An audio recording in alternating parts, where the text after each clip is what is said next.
Лун Хаочень за последний год стал куда сильнее, как и каждый член его команды. Они уже могут бороться с богами колонн и победили двоих на заставе. Получается, Лун Хаочень уже стал рыцарем 8-го уровня, что просто потрясающе в его возрасте. Когда с товарищами он прибыл на защиту крепости, это было крайне эпично. Также Лун Хаочень прошел испытание Золотого Трона. По силе он уступает лишь истинным тронам Божественной Печати. А немного ранее Лун Хаочень побывал в Зале Трона и впервые увидел явление Трона Вечности и Созидания. Пока Лун Хаочень лишь мимолетно оказался рядом, но чтобы овладеть им, должен стать намного сильнее. Однако уже сейчас понятно, что сильнейший трон в мире выбрал именно Лун Хаочень. После того, как он уничтожил двух богов колонн, Лун Хаочень понял огромный секрет. Силы монстров начали ослабевать, и это связано с уничтожением колонны Андромалиуса. Лун Хаочень также сделал обоснованное предположение, что вскоре и остальные сильнейшие боги монстров ослабеют. И это действительно так. Император Фэнсю начал паниковать. Колонны богов были источником их силы. Пока они существовали, боги могли рождаться снова и снова. И именно благодаря им существовал весь их род. Особенно важно то, что эти 72 столпа являли собой массив 9 небес и 10 земель. Этот массив был их единственной защитой от величайшего врага – Остина Гриффина.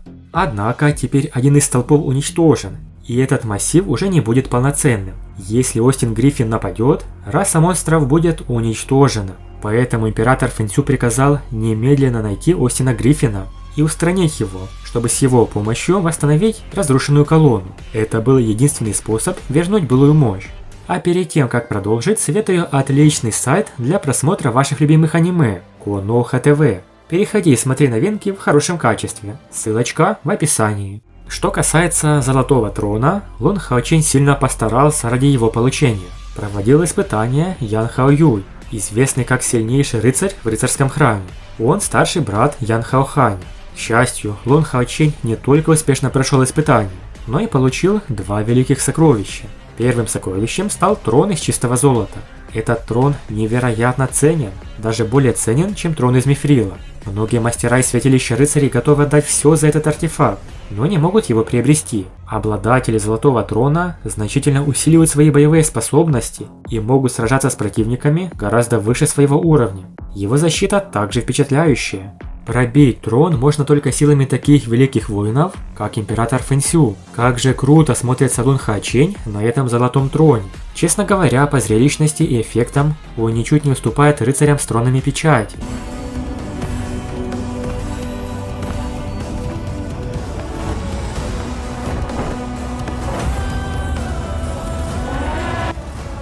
Когда он шагает по золотым ступеням и садится на этот величественный трон, этот момент действительно выглядит невероятно эффектно. Лун Хаочень также успешно впитал силу трона и получил новый внешний облик, связанный с троном. Сочетание золота и белого цвета делает его образ еще более элегантным и впечатляющим. Вторым сокровищем стал Священный Орден Рыцарей, являющийся символом власти Храма Рыцарей. Получив этот орден, Лун Хаочень может не только управлять всеми рыцарями, но и использовать его для личной защиты. Это также можно считать повышением званий. Лун Хаочень стал одним из высших членов Храма Рыцарей, поэтому многие будут подчиняться его приказам. И не только в Храме Рыцарей. Теперь он несет большую ответственность за защиту человечества, возглавляя силы храма. Стоит помнить, что Лун Хаочень находится под пристальным вниманием монстров. Хотя Ян Хаоюй использовал силу звезд, чтобы скрыть его присутствие, с Хаоюя все оказалось не так просто. Даже старейшины с горы Святых Рыцарей не могли скрыть ауру Хаоюя, что создавало опасность его обнаружения. Из-за этого Лун Хаочень не мог больше вызывать Хаоюя, да и привлекать его к сражениям было слишком рискованно. Синкун, стоять!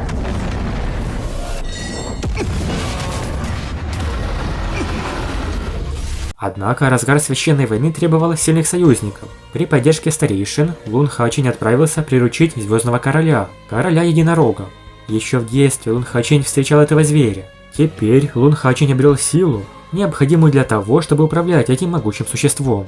Что особенно интересно, в момент, когда Лун Хаочень официально заключил с ним договор о призыве, Король Единорогов неожиданно эволюционировал, перейдя с 8 ранга на 9.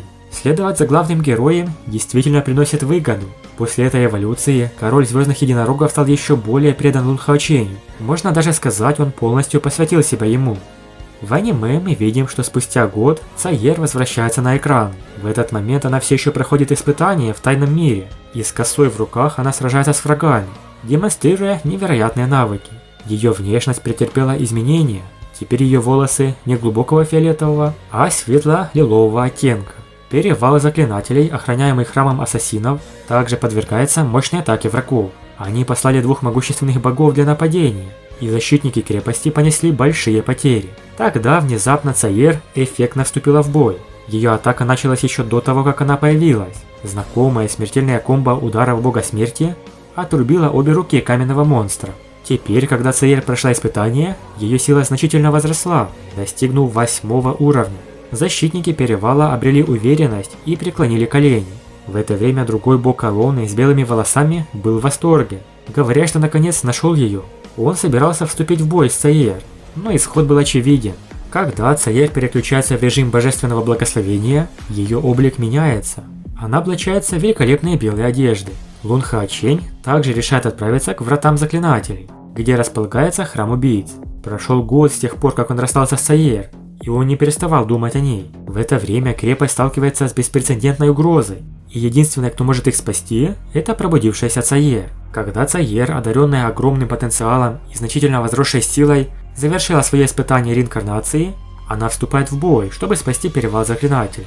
Ассасины из храма преклоняют одно колено, приветствуя Цаер и восклицают «Святая Дева реинкарнации».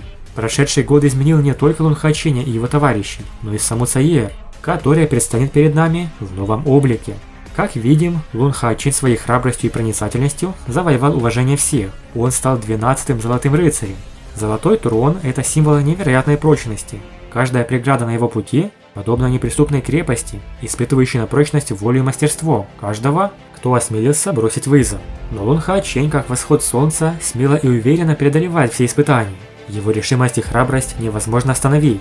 Более того, этот золотой трон Лун Хаоченя станет прочным основанием для его пути к сильнейшему трону Божественной Печати. Да, последние серии аниме «Трон, отмеченный Богом» особенно интересны. Если вам тоже нравится, ставьте лайк и напишите комментарий. Ждете ли вы всю команду в сборе после этого года тренировок? Подписывайтесь на канал и всем пока!